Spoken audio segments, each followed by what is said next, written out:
115편 시편 115편 9절 18절까지.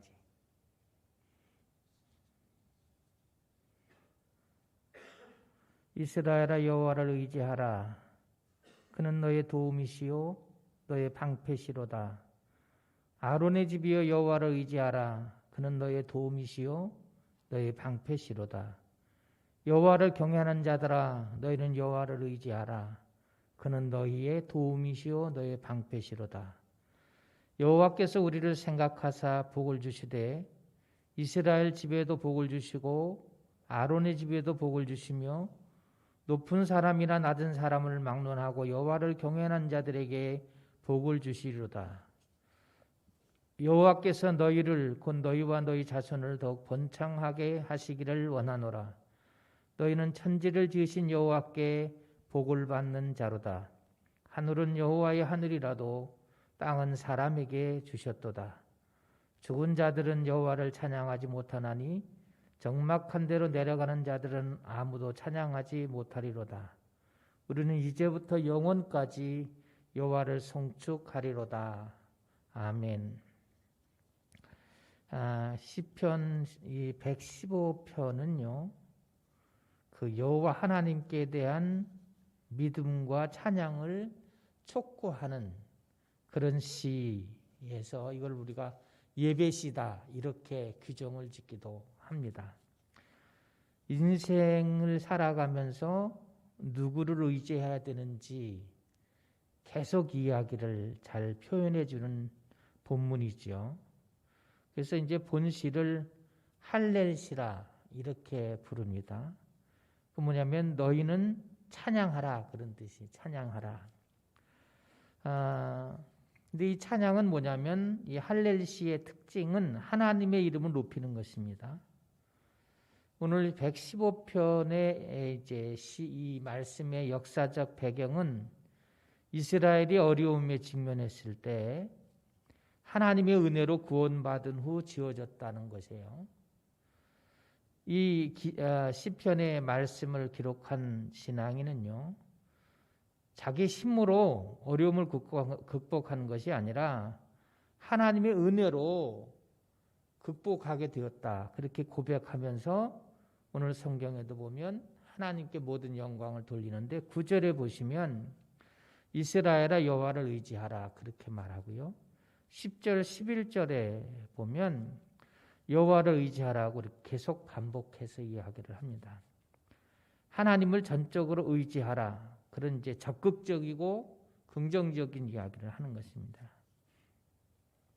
여기서 이제 하나님을 의지하라라고 하는 이 10절, 11절의 말씀을 더 이제 정확하게 해석을 하면 베타흐라는 말인데 이것은 이제 피난처로 삼는다. 하나님을 의지하는 순간 하나님께 피하는 순간이 되는 거고요. 어려움을 당할 때 하나님을 피난처로 삼고 있는지 돌아봐야 된다. 그것이 이제 신앙인들이 자기 신앙의 이제 그 깊고 낮음을 판단하는 기준이 되기도 하죠. 도울 힘이 없는 인생을 의지하지 말라고 그랬거든요. 사람들은 이제 하나님을 믿어도 하나님 앞에 기도하기보다 도울 힘이 없는 세상 사람을 의지하는 경우가 많이 있지요.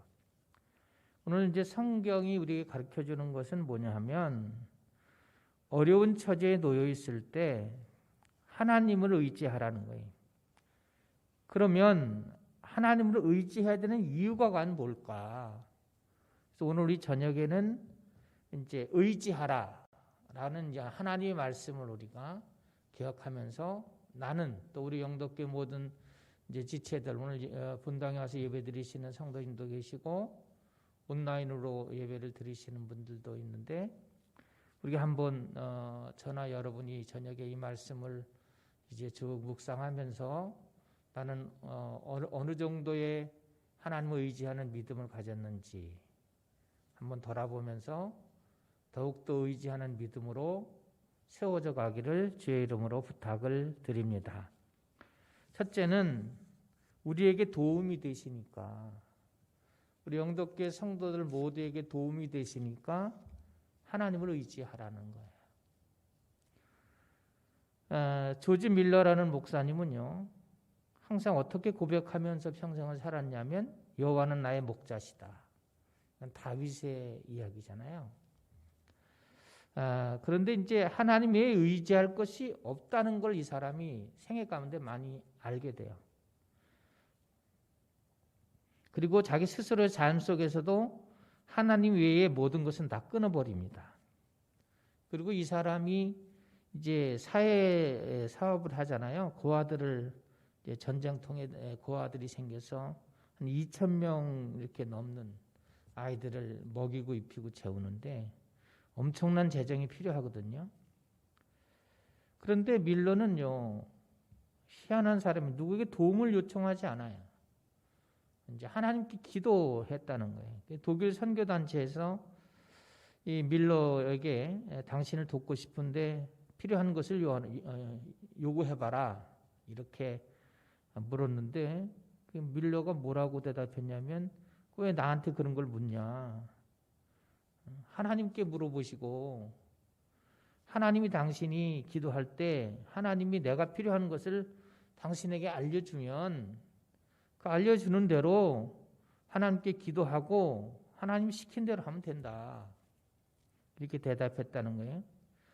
밀러의 생각은 뭐냐면 하나님이 도우신다는 확고한 믿음의 태도를 가졌다는 거예요. 그러니까 밀러는 사람을 의지하지 않고 하나님만 의지한다는 거죠. 그런데 이제 우리가 기억해야 될 현대의 우리의 신앙인의 모습들을 보면 대다수의 교인들이 하나님을 믿는다고 해요. 근데 실제로 도우심을 믿지는 않는다는 거예요. 하나님이 책임져 주시는 것도 믿지 않아요. 그런데 밀러는 이 엄청난 사역을 감당할 때 하나님의 도우심을 믿었습니다. 우리도 살다가 보면 포기하고 싶을 때도 있죠. 낙심될 때도 있고요. 절망될 때도 있어요. 이때 하나님을 의지하게 되면 하나님이 도움을 주신다는 것이 오늘 시편의 이야기예요. 저녁에 제가 전화 한 통을 받았어요. 목사님, 왜? 그랬더니 나는 교회 와서 축복을 하나도 못 받은 줄 알았다는 거예요. 자기 삶이 너무 힘들게 살아가니까. 근데 오늘에서야 하나님이 나를 축복한 걸 알았습니다. 그래서 내가 괜찮다. 지금이라도 알았다는 게 얼마나 다행이냐. 그랬더니 자기가 아무리 벌어도 안 되는 2억 9천을 하나님 축복을 해줬다는 거예요. 그래서 내가 하나님은 그런 하나님이야. 근데 지금 그렇게 본인이 알았다는 게 큰 은혜지. 그동안 얼마나 섭섭했니? 그랬더니 그냥 그렇게 되더라고요. 삶이 힘드니까 어려워지니까 막 그냥 하나님이 계신 건지 날 도와주는 건지 내가 교회 가서 기도하고 예배드리는 게 이게 정말 이게 정상인지 많이 흔들리는데 그래도 기도의 줄은 놓지 않았습니다. 그래서 하나님께서 이렇게 저렇게 도우셔서 역사가 일어납니다. 그래서 36평짜리 아파트로 이사를 가게 됐습니다. 내가 잘했다. 하나님 앞에 감사하고 또 이 경험을 통해서 더욱더 하나님을 사랑해야 된다.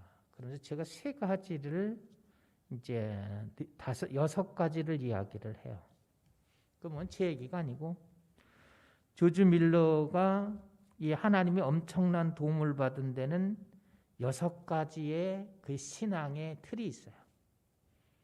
첫째는 뭐냐면 어떤 문제가 있을 때 문제가 생기면 나의 의사에 나의 생각의 결정으로 하지 않고 마음을 비운다는 거예요.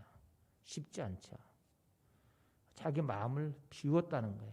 그러니까 나는 이렇게 했으면 좋겠는데 그게 아니라 문제가 생기면 제일 먼저 마음을 비웠다는 겁니다. 2번째는 결과에 대해서 감정이나 자기 이성을 개입시키지 않았다는 거예요. 이게 개입이 되니까 섭섭한 거잖아요. 시험이 드는 거죠. 세 번째로 성령께서 인도하고자 하는 방향을 깨달으려고 노력했다. 성령께서 인도하는 것들을 깨달으려고 했다는 거예요. 넷째는 주변 상황을 이제 고려하기보다 하나님 말씀과 성령이 서로 연결되도록 해서 말씀 안에서 하나님의 뜻을 찾아내기 시작했다는 거예요. 다섯 번째, 기도하는 가운데 하나님의 뜻을 하나님이 보여주시더라는 겁니다. 어느 정도 가니까 하나님이 왜 이렇게 하시는지 뜻을 보여주시더라는 거예요. 그래서 조지 밀러 목사님은 뭐라냐면 하나님께 향한 기도를 통하고 성경 말씀과 묵상을 통한 데에 심사숙고하고 다다르는 그런 하나님의 성령이 인도하는 대로 우리가 우리의 인생을 걸어가는 게 신앙인의 길이다. 자기는 이렇게 해봤더니 2,000명의 고아를 먹이고 입히고 재우고 공부를 시키는데 하나님이 다 도와주시더라는 거예요. 그게 자기의 경험이죠.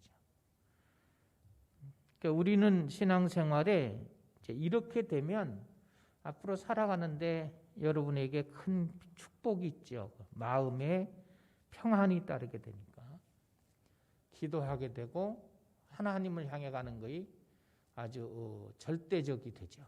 상대적이 아니라 절대적이 된다. 오늘날 우리 개신교의 문제는 목사님들이 문제가 많은데 하나님을 향한 일이 절대적이 아니라 상대적이라는 거예요. 그래서 이 돈이 일만하게 뿌리가 되는 돈 때문에 울고 웃으면서 이렇게 되니까 우리도 많은 교육자들 왔다 갔지만 다 그 돈 때문에 시험 드는 거잖아요. 그래서 우리 장로님 한 분이 그러더라고요. 자기가 이 교회 저 교회 다 다녀보면서 우리 교회 상황을 얘기했더니 지금 그런 목사님들이 어디 있냐, 그런 전도사님들이 어디 있냐, 우리 교회는 그렇다 그랬더니 믿질 않더라는 거예요. 밀러의 이야기 하나님의 축복은 어디서 오냐면 하나님 일하는 게 좋아야 돼. 거기에 이성이나 감정이 개입이 되면 안 된다. 여러분의 신앙인은 평신도로 말하면 이렇게 해주시면 내가 이렇게 할게요. 이렇게 감정과 이성을 개입하지 말라는 거예요. 하나님이 다 인도해 주시는 거죠. 그 자매님이 저녁에 전화하셔서 이제야 내가 깨달았다는 거잖아요. 나는 왜 하나님이 축복을 안 하실까? 제가 축복을 왜 안 했을까? 그랬더니 맨 처음에는 건강의 복을 주셔서 감사합니다. 그것도 복이다.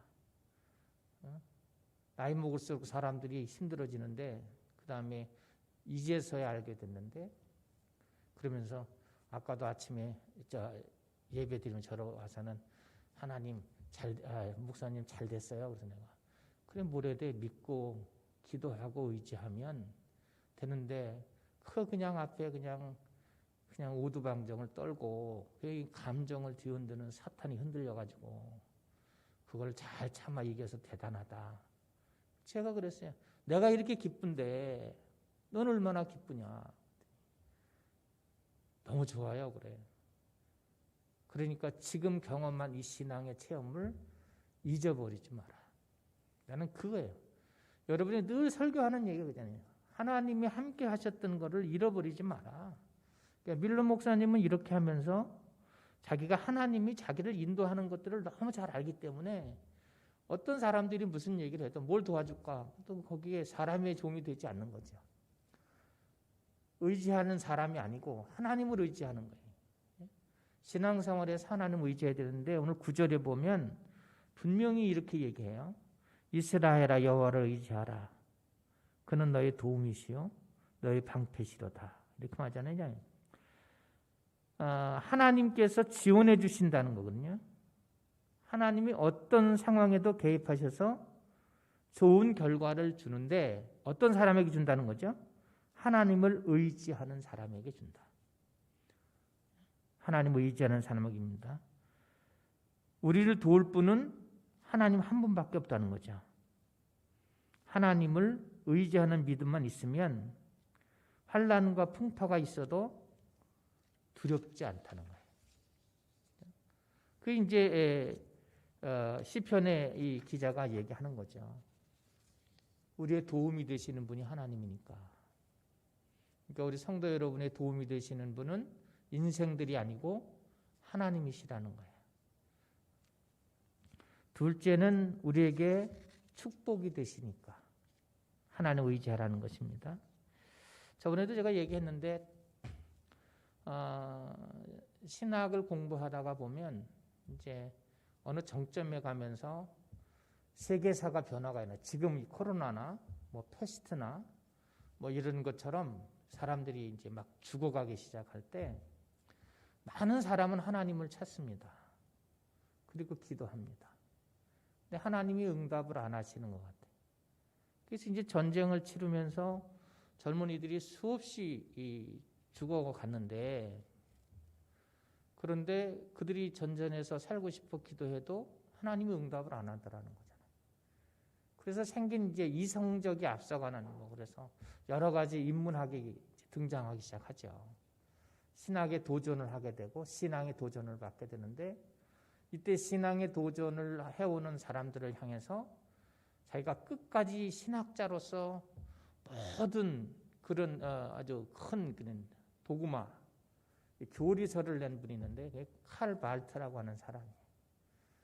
그 사람의 책의 그 방대한 얘기의 결론은 뭐냐면, 이 역사의 소용돌이 속에서도 사람이 수없이 몇백만이 줄어가는 이 사회에도 하나님은 계시다는 거예요. 하나님 그 삶 가운데 역사하시는 거라는 거죠. 시편 오늘 기자는 뭐라 그러면, 하나님을 의지하는 믿음을 가진 자들에게 하나님의 역사가 있다는 거예요. 칼발트의 입장도 그런 거거든요. 그것을 신정통주의 신학이라고 해요. 그래서 어떤 상황이 있든지 하나님을 의지하게 되면 하나님에게 축복이 된다는 것입니다. 사람들은 묻지요. 지금도 뭐 코로나가 있고 여러 가지 이제 있으니까 하나님이 어디 계시냐? 이렇게 얘기합니다. 믿지 않는 사람들은 요즘 교를 비웃기도 하죠. 또 우리가 신앙 안에서 사랑하는 우리 성도들이 고통당할 때, 이 고통이 해결이 안 될 때 하나님이 어디 계신가? 또 교회 다녀도 좋은 게 없던만 여러 가지 얘기를 표현하죠. 그런데 오늘 시편의 기자는 신앙은 뭐냐? 하나님은 우리 가운데 계시다는 거죠. 그리고 어떻게 하냐면 하나님이 원하는 대로 행하신다는 거예요. 우리가 원하는 대로가 아니라 하나님이 원하는 대로 행하신다. 그러니까 하나님이 원하신 대로 행하는데 초점을 못 맞추니까 하나님이 어디 있느냐 이렇게 묻는다는 거죠. 나는 지금 고통스럽다. 하나님이 함께 해주시면 축복이 될 텐데 이 고통이 안 끝났는데 그럼 하나님은 어디 계시냐? 하나님은 그 고통의 자리에 있다는 거죠. 왜 그러냐면 하나님의 약속된 축복을 주시기 위해서 성도들과 함께 한다는 것입니다. 근데 오늘도 성경이 뭐라죠? 하나님을 의지하는 자에게 축복이 온다는 거죠. 고통 가운데서도 하나님을 의지하는 자에게만 하나님이 축복을 주십니다. 12절에 보면 여호와께서 그를 생각하사 복을 주시되 이스라엘 집에도 복을 주시고 아론의 집에도 복을 주시고, 이게 복을 주신다는 게 축복한다는 말이거든요. 에바라이크라는 말인데 이게 축복하다는 거예요. 하나님은 혈연적인 이스라엘이나 레위인 뭐 이런 것만 축복하는 게 아니라 한 절 더 가면 뭐죠? 하나님을 의지하는 모든 자에게 축복을 내리신다는 겁니다. 하나님을 의지하는 사람은 작은 자나 권세자나 그리고 어떤 데 있든지 가난한 자도 상관없다는 거예요. 하나님이 축복을 누릴 수 있도록 한다는 거죠. 그러니까 우리가 원하는 대로 하나님께서 우리를 축복하기를 원한다면 그죠? 어떻게 될까요? 하나님을 의지하는 거예요. 그래야 되는 거죠. 하나님을 의지하는 것입니다. 하나님을 의지하면 멸시를 당하는 자리에 있지 않다는 거, 높여준다는 거죠. 질병을 치료해 주시고 또 우리가 영원한 생명을 얻어서 하는 나라 가니까 죽음이 끝이 아니고 하나님 나라를 바라보면서 가는 기대감이 있죠. 하나님 나라는 어떨까? 세상의 여정이 다 끝나고 하나님 앞에 가면 어떤 세상이 있을까? 이런 기다림. 그러니까 하나님을 의지하는 사람들은 하나님이 축복하시고 인생을 역전시켜 주신다는 거예요. 영생의 복도 주시고 세상 승리의 복도 주신다는 거거든요. 그러니까 지금 우리는 하나님이 어디 있냐 뭐 이렇게 이야기를 많이 하고요. 그래서 우리도 살다가 보면 나도 모르게 내가 원하는 게 이루어지지 않으면 혈기가 돋고, 그리고 이제 마귀의 부정적인 생각을 심어줘서 이제 그렇게 하잖아요.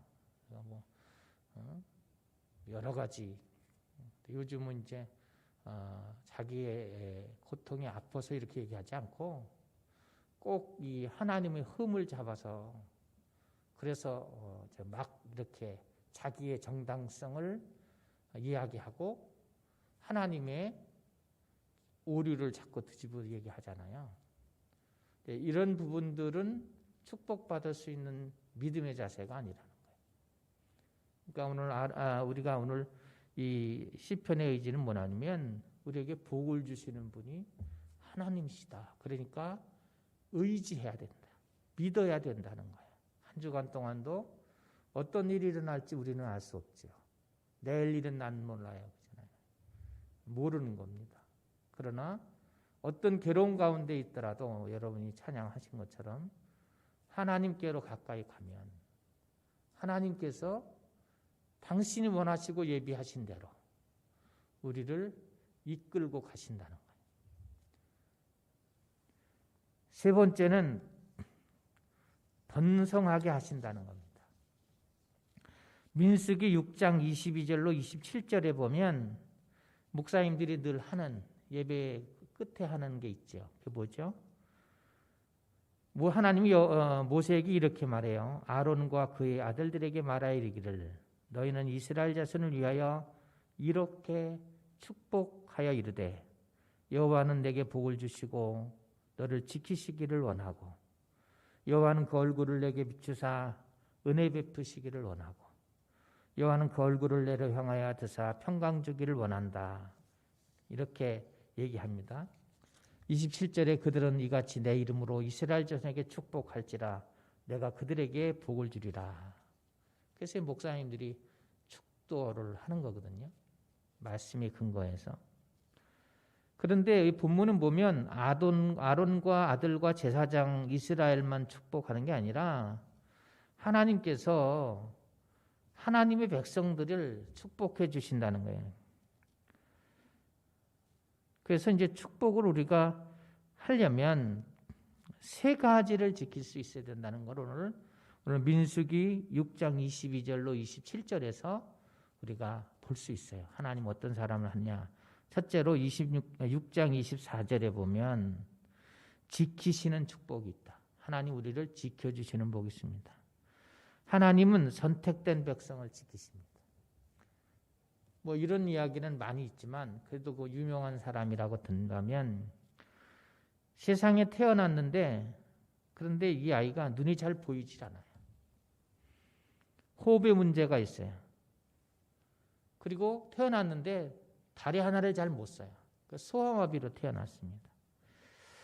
이 아이를 놔놓고 부모님이 하나님을 많이 원망했다고 그래요.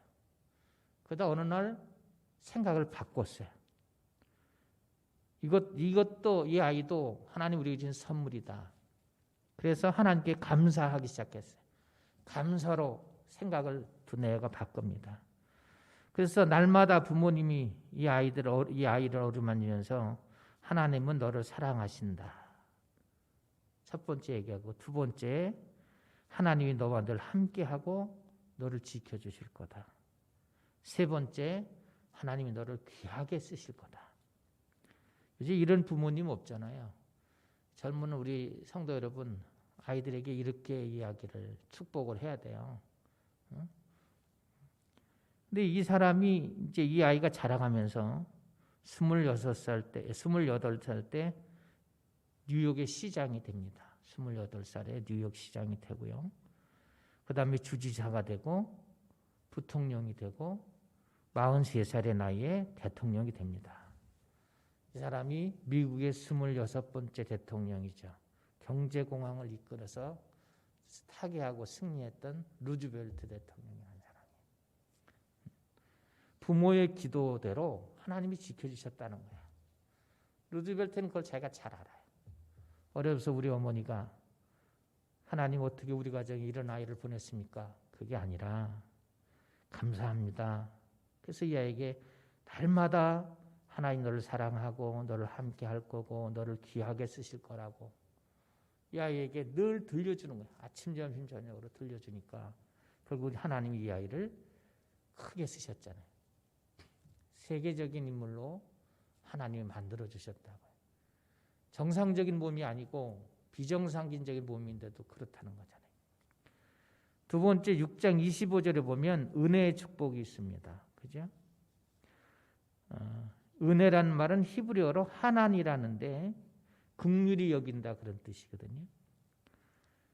이건 우리가 죄로 인해서 죽을 수밖에 없는 이제 우리가 조건을 가졌는데 타락한 우리를 하나님께서 예수님을 통해서 십자가에 지시고 부활하시게 하셔서 믿음으로 구원 얻게 하셔서 우리가 받은 은혜, 그 은혜의 복이죠.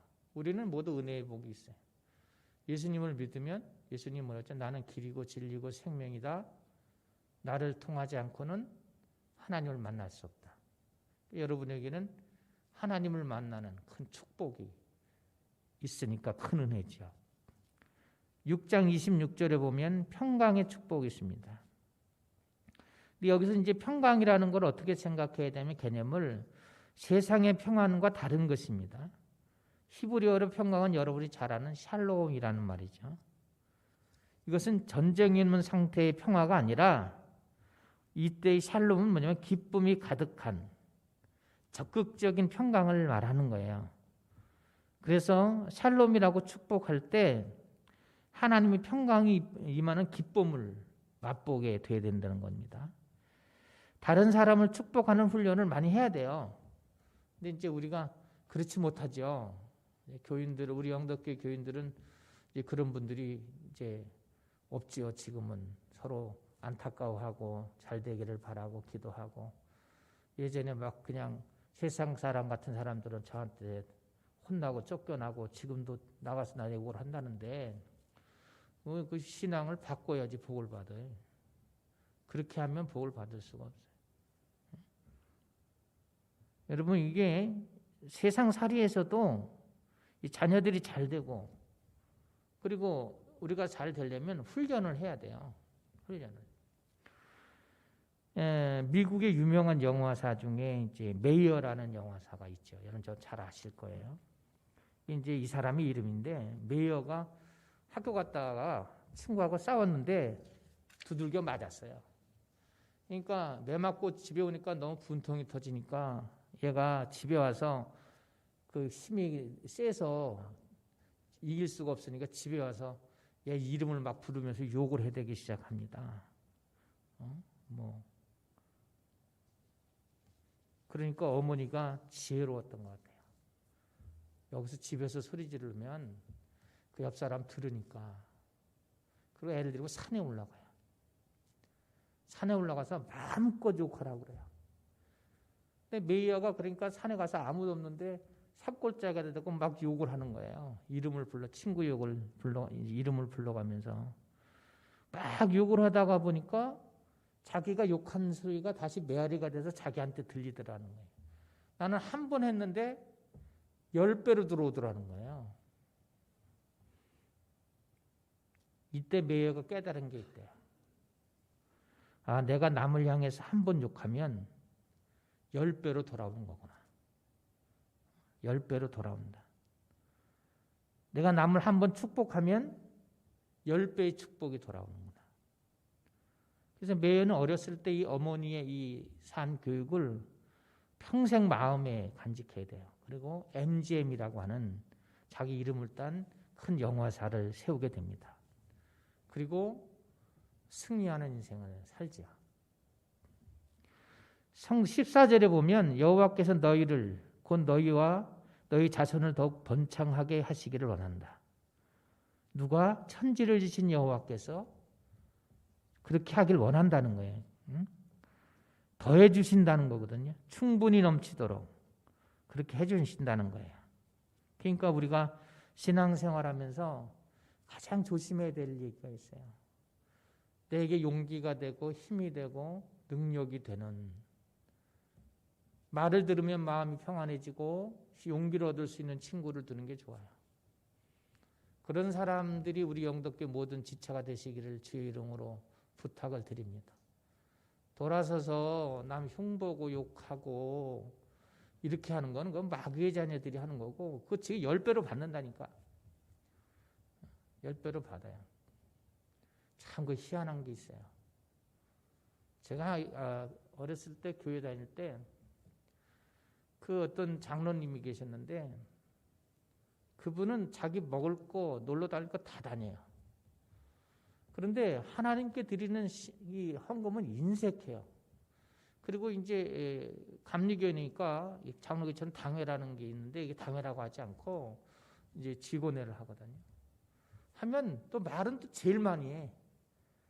그리고 자기한테 분리된 거는 무조건, 그러니까 어떤 수단과 방법을 써서라도 못하게 만들어요. 그런데요, 기가 막힌 걸 제가 얼마 전에 알았어요. 그분의 아들이 제 후배가 됐더라고요. 감리교 신학대학을 나와서 지금 목회를 하는데, 그렇게 교인들이 그런 사람만 와서 앉아있대요. 응? 어떤 사람 와서 성경에 11쪽 어디냐, 그러면서 막 따지는 사람도 있고, 요새는 뭐 별의별 사람 다 있잖아요. 그러니까 너무 힘든 거예요. 그런데 또 재밌는 거는요, 아버지가 살아계신데 지금 80이 넘으셨는데 자기가 신앙생활 했던 거는 까맣게 잊어버리고 자기 아들을 괴롭힌다고 교인들한테 뭐라 그런다는 거예요. 예수님이 뭐라 했죠? 심은 대로 거두는 거예요.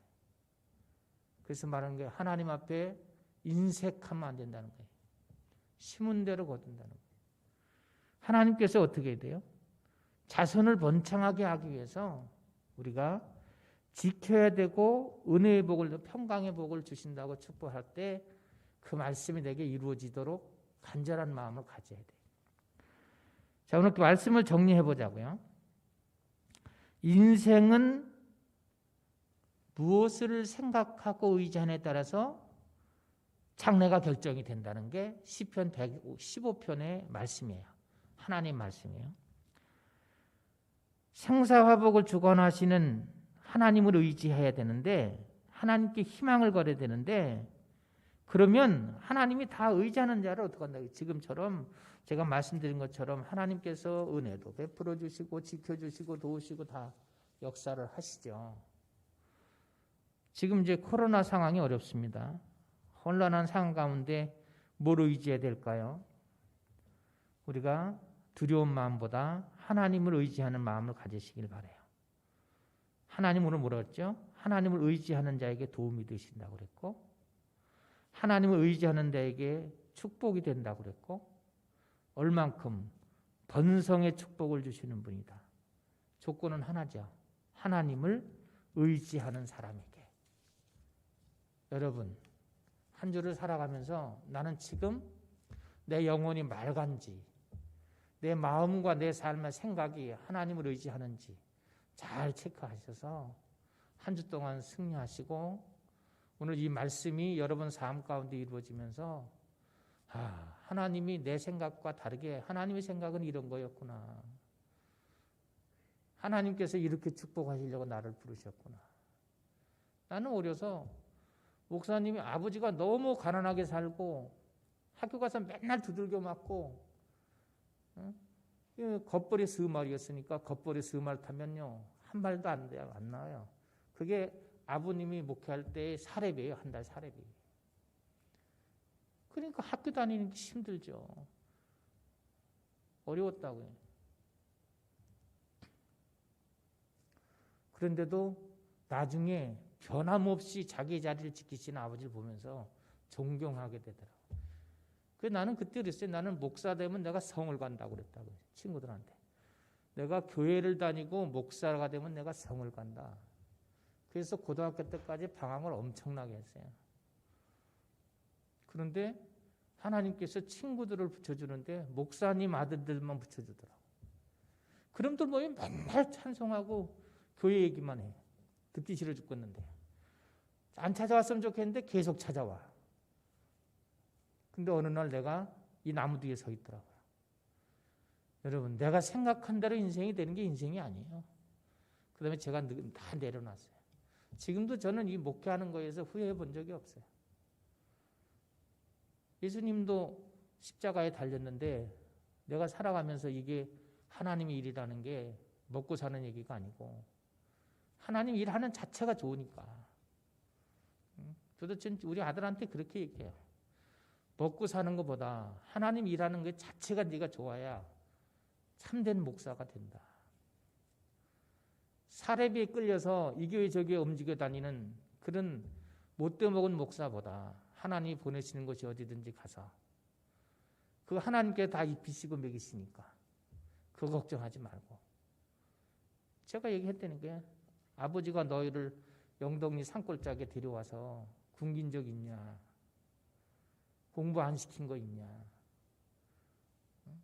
그렇게 시골 산골짜기에서 그렇게 우리가 시골로 어른들을 모시며 살 때 어려웠어도 하나님이 다 입히시고 먹이시고 다 했어. 그래서 저도 아버지한테 그렇게 배웠고 우리 아들한테도 그렇게 하는 거예요. 이 일이 좋아야 된다. 하나님을 의지해야 된다. 세상 것과 자꾸 이렇게 바꿔놓으면 이 일이 어그러진다. 그러면 이게 목사가 직업이 되는 거예요. 직업이 되면 수입에 따라서 움직이는 거죠. 지금 이렇게 처참하게 두들겨 맞는 거 아니에요? 세상 사람이 다 싫어하잖아요. 목사라면 정말 나는 우리 3대째 우리 아들까지 목회를 하는데 목사라고 내가 얘기하기 싫어. 나는 그렇게 안 살았지만은 너무도 그러니까. 우리 친구들도 보면 지금 뭐 별의별 사람이 다 있는데 그건 아니라고 봐요. 사랑하는 여러분, 하나님을 믿으려면 제대로 믿어야 돼요. 그럼 하나님 어떻게 한다고요? 축복하고 도우시고 번성하게 하셔요. 누구까지? 자녀 손에 이르기까지 번성하게 하시는 역사가 있어요. 오늘 이 말씀이 우리 온 성도들 가정에 충만해져서 하나님의 살아계심을 찬송하며 사는 찬양의 사람이 되시기를 주의 이름으로 축원합니다. 하나님 아버지 고맙고 감사합니다. 인생이 무엇을 의지하느냐에 따라서 장래가 결정된다고 하나님 말씀을 하셨습니다. 생사화복을 주관하시는 능치 못함이 없으시는 하나님을 의지할 수 있도록 도와주시고 우리 모든 영덕교회 지체들이 하나님께 희망을 걸고 살아가게 해 주시옵소서. 오늘 성경에서는 시편의 기자는 말하기를 하나님을 의지하는 자에게 하나님께서 도움이 되시고 축복이 되시고 번성의 복을 주신다고 하셨으니 우리 여호와를 의지하는 복된 성도들이 주신 이 말씀을 의지하고 하나님께만 영광을 돌리는 은혜의 사람이 되게 하여 주시옵소서. 함께 하실 줄을 믿고 주신 말씀을 이루실 줄을 믿으며 예수님 이름으로 감사하고 기도합니다. 하늘에 계신 우리 아버지여, 이름이 거룩히 여김을 받으시오며 나라에 임하옵시며 뜻이 하늘에서 이룬 것 같이 땅에서도 이루어지이다. 오늘날 우리에게 일용할 양식을 주옵시고 우리가 우리에게 죄진 자를 사해 준 것 같이 우리 죄를 사해 주옵시고 우리를 시험에 들지 말게 하옵시며 다만 악에서 구하옵소서. 대개 나라와 권세와 영광이 아버지께 영원히 있사옵나이다.